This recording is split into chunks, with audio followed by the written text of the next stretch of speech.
I completely forgot what I was going to say. But Nick Skelton has got top 5 tips for you that are really fantastic and they're very inspiring, so watch this. Hi, I'm Nick Skelton and I'm an international show jumper.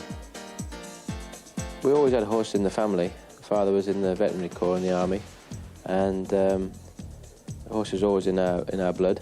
And like I said, once you have them in your blood, it's hard to get them out of your system, really. They're a disease, horses. I was 3 years old when I first began riding, and originally I wanted to become a national hunt jockey.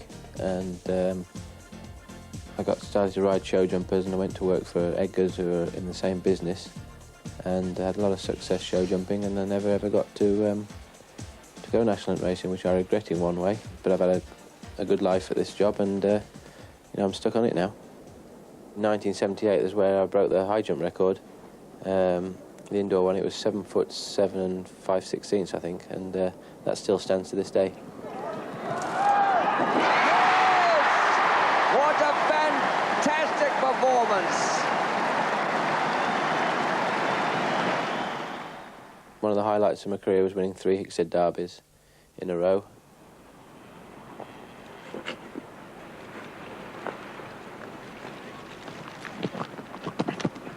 Yes. And then last year, 93, I had a very good year.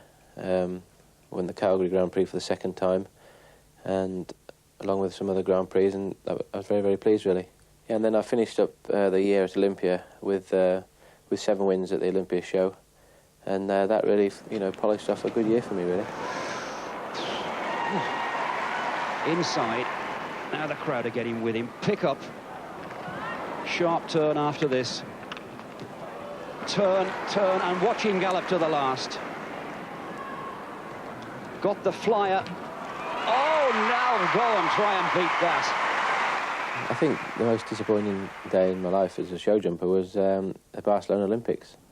Having going clear all the way until the last fence and getting eliminated was a big disappointment, but you know, these things happen.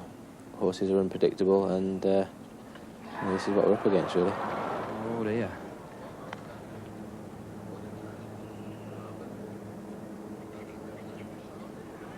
Oh. Well, I don't think she's going to jump that. No way. Now that is a problem and a half for the British team, because I can't see her jumping that. I get quite attached to my horses. I have my favourites, and they all, when I come in the yard here, they all put their heads out and they know I'm coming, and they're all very happy. I think if anybody would like to start riding, I can highly recommend it. It's a healthy sport, it's clean, it's an outdoor life, and it's been very good to me.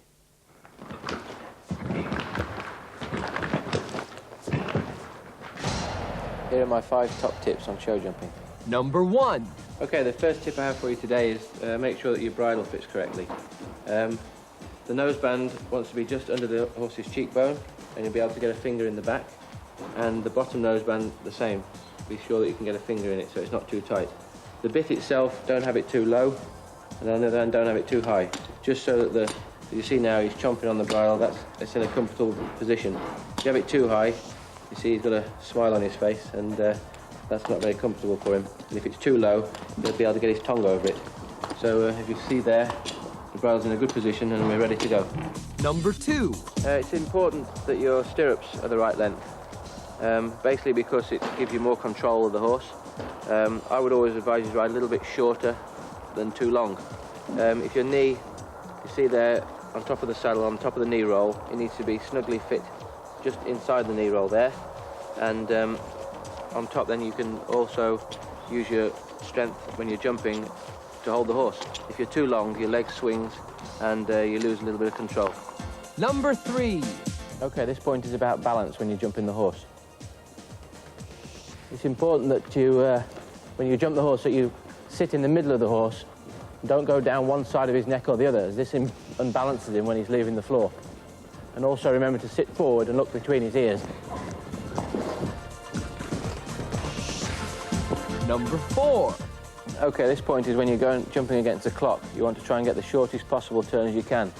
And you do this by looking at the fence at all times. Don't take your eye off the fence. When you have your stride and your distance, then turn your horse in. But remember that when you actually leave the floor, don't push him too hard across the jump. Give him time to jump it. Number 5. OK, and final point is never fall out with your horse and lose your temper with him, because at some point in time he'll hold that against you, and that's not a very good policy. And also when they've done well, just try and reward them a little bit and let them know that they've done a good job. Good boy. Thank you to Nick for those top 5 tips.